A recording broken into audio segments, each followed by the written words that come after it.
Hello, my loves! Welcome back to Personal Belongings, the Rituals. Today we're at episode 3, and we're gonna start with our routine that is a random love reading.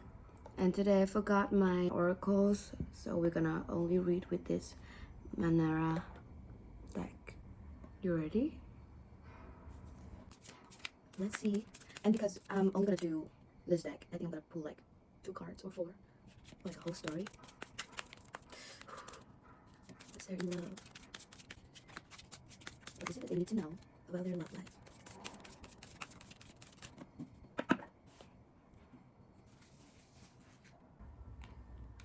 Nine of Water, but in reverse.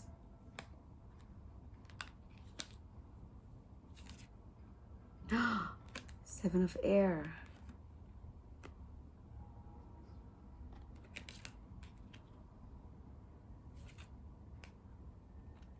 Knight of Fire.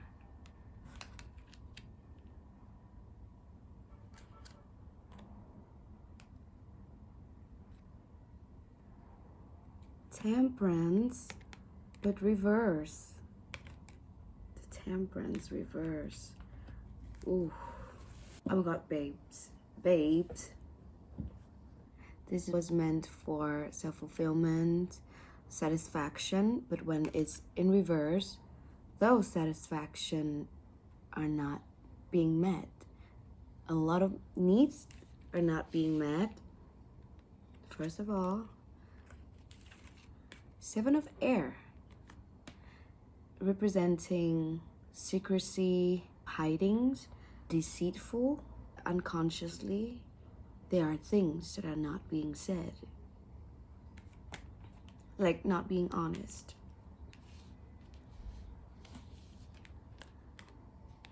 Knight of Fire, impulse, passionate, is giving fuckboy energy. But then is also like a spark for something bigger, like a potential. Temperance, beautiful card. It is one of my favorite. It's represent balance, harmony, and in this spread is showing up in reverse, meaning imbalance is happening. It's also representing impatience, and or the timing is off. For the people who are in a relationship right now, you two are having a time when there's a lot of things going on inside, yet you don't know how to express them to each other, and things just kind of feel off the track there. Like when you're free, he's not free. When he's free, you're already tired. Dissatisfaction. Some of my girls are not getting digged down properly. Hidings and secrecy.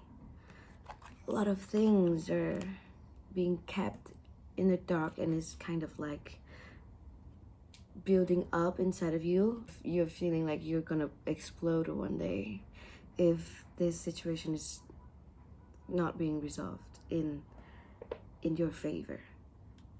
There's still passion here, still feeling the heat for each other. You guys still want it to work out. And if you're single, it could be having a lot of options that has potential, that has that spark, yet it's lead to nowhere. Some guys you were talking with like for a couple weeks, turns out just a regular fuckboy, a regular community dig. And if you're single and not looking for a relationship, it could also point to you're not in harmony with your body, you're avoiding something, you're kind of like lying to yourself about something that caused you this burnout energy. So what is the advice here? I feel like it's not very severe. Just sit down and talk to each other if you're in a relationship. If you're not, just sit down and talk to yourself and ask yourself, what is it that you want? Are you giving too much? And if you're single and not looking for anyone, what can you do to restore the balance in life? I don't see a sign of overthinking here. It's only just that there is something that you have to accept. There's something you're in denial about. You're gonna have to accept it in order to find the harmony within yourself again. Yeah. Wish you all the luck in the world. Chapter 2. We're gonna continue reading this As a Man Think book. So last time we finished the 3 examples of ignorance, and today we're gonna continue with good cannot produce evil. Circumstances, however, are so complicated, thought is so deeply rooted, and the conditions of happiness is very so vastly with individuals, that a man's entire soul condition, although it may be known to himself, cannot be judged by another from the external aspect of his life alone. A man may be honest in certain directions, yet suffer privations. A man may be dishonest in certain directions, yet acquire wealth. But the conclusion usually formed that the one man fails because of his particular honesty, and that the other prospers because of his particular dishonesty, is the result of a superficial judgment which assumes that the dishonest man is almost totally corrupt and the honest man almost entirely virtuous. In the light of a deeper knowledge and wider experience, such judgment is found to be erroneous. The dishonest man may have some admirable virtues which the other does not possess, and the honest man obnoxious vices which are absent in the other. The honest man reaps the good results of his honest thoughts and acts. He also brings upon himself the sufferings which his vices produce. The dishonest man likewise garners his own suffering and happiness.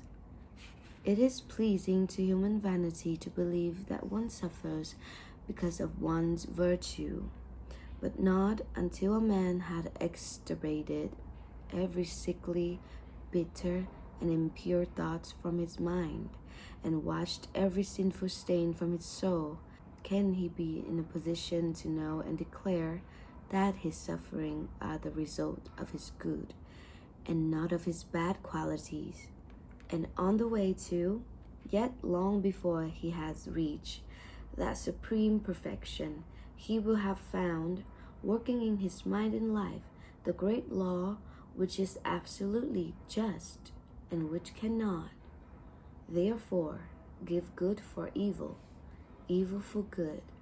Possessed of such knowledge, he will then know, looking back upon his past ignorance and blindness, that his life is, and always was, justly ordered, and that all his past experiences, good and bad, were the equitable outworking of his evolving yet unevolved self.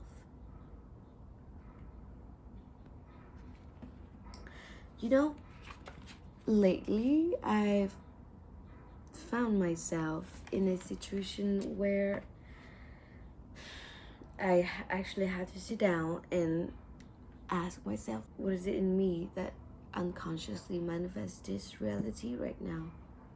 After a moment, I just have this one thing to say to myself that, well, sometimes it's just gonna happen for the plot.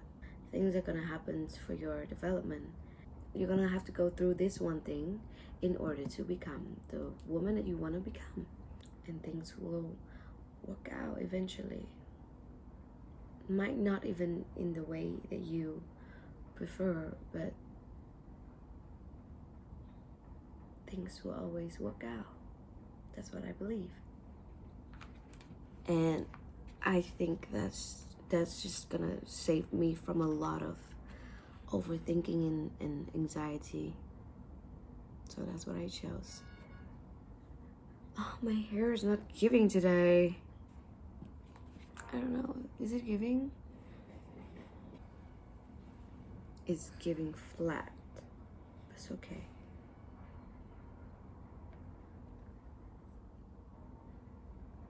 Serve still. Next. You are what you think. Good thoughts and actions can never produce bad results. Bad thoughts and actions can never produce good results. This is but saying that nothing comes from corn but corn, nothing from nettles but nettles. Men understand this law in the natural world and work with it, but few understand it in the mental and moral world. Though its operation there is just as simple as undeviating, and they, therefore, do not cooperate with it. Suffering is always the effect of wrong thought in some direction. It is an indication that the individual is out of harmony with himself, with the law of his being. The sole and supreme ills of suffering is to purify, to burn out all that is useless and impure. Suffering ceases for him who is pure. There could be no object in burning gold after the dross has been removed. And a perfectly pure and enlightened being could not suffer. The circumstances which a man encounters with suffering are the result of his own mental disharmony. The circumstances which a man encounters with blessedness are the results of his own mental harmony. Blessedness, not material possessions, is the measure of right thought. Wretchedness, not lack of material possessions, is the measure of wrong thought. A man may be cursed and rich. He may be blessed and poor. Blessedness and riches are only joined together when the riches are rightly and wisely used. And the poor man only descends into wretchedness when he regards his lot as a burden unjustly imposed. Indigence and indulgence are the two extremes of wretchedness. They are both equally unnatural and the result of mental disorder. A man is not rightly conditioned until he is a happy, healthy, and prosperous being, and happiness, health, and prosperity are the result of a harmonious adjustment of the inner with the outer, of a man with his surroundings.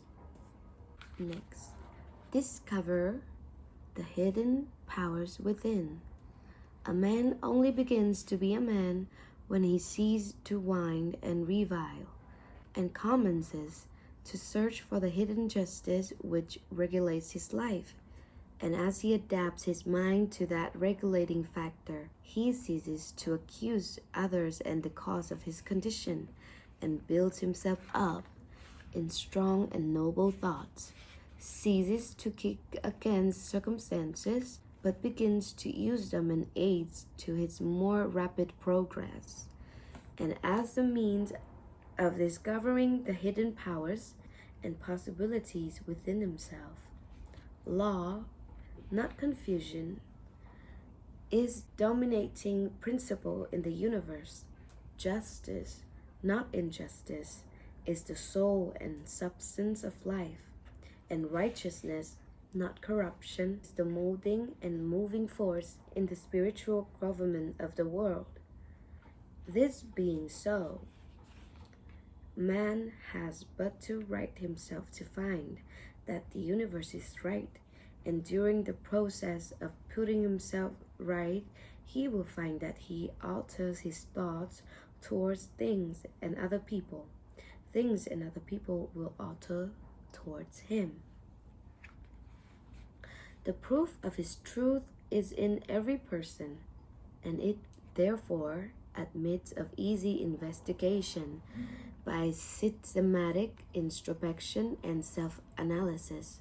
Let a man radically alter his thoughts, and he will be astonished at the rapid transformation it will effect in the material conditions of his life.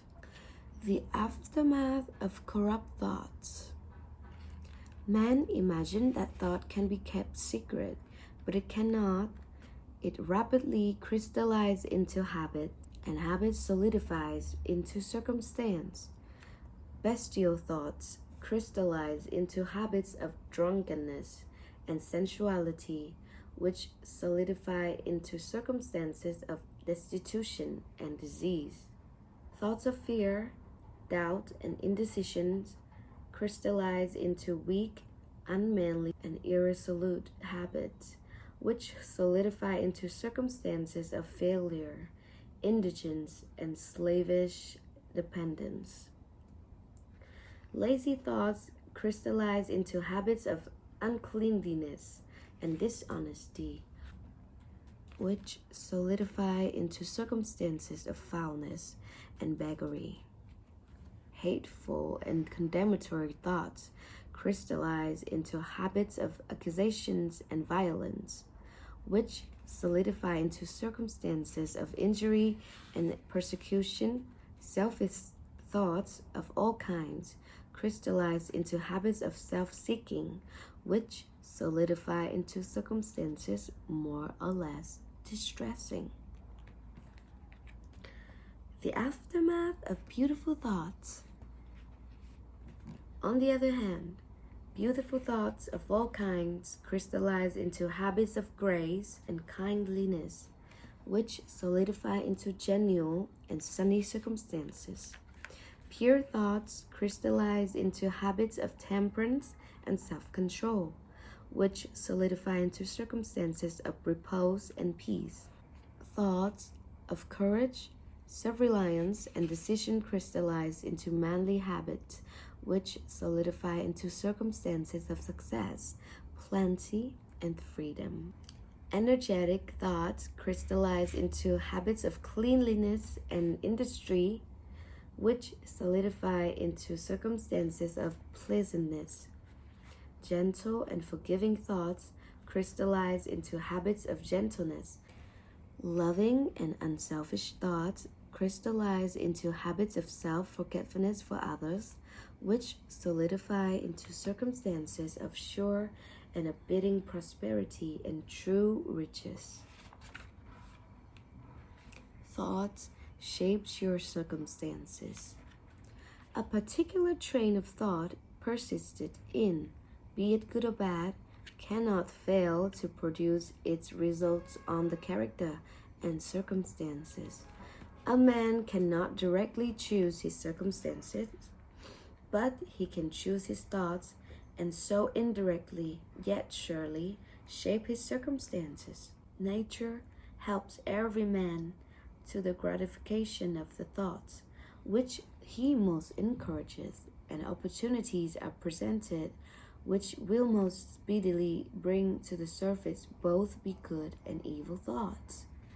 Let a man cease from his sinful thoughts, and all the world will soften towards him. Let him put away his weakly and sickly thoughts. Opportunities will spring up on every hand to aid his strong resolves. Let him encourage good thoughts, and no hard fate shall bind him down to wretchedness and shame. The world is your kaleidoscope, and the varying combinations of colors, which at every succeeding moment it presents to you, are the exquisitely adjusted pictures of your every moving thoughts. There's a poem. So you will be what you will to be. Let failure find its false content in that poor word, environment, but spirit scorns it and is free. It masters time, it conquers space, it cows that boastful trickster, chance. Uncrown and feel a servant's place. The human will, that force unseen, the offspring of the deathless soul, can hew a way to any goal, though walls of granite intervene. Be not impatient in delays, but wait as one who understands. When spirits rises and commands, the gods are ready to obey. And that is all for today. Thank you so much for tuning in. Please drink your water, make good choices. Remember that you are loved, and I will see you next week.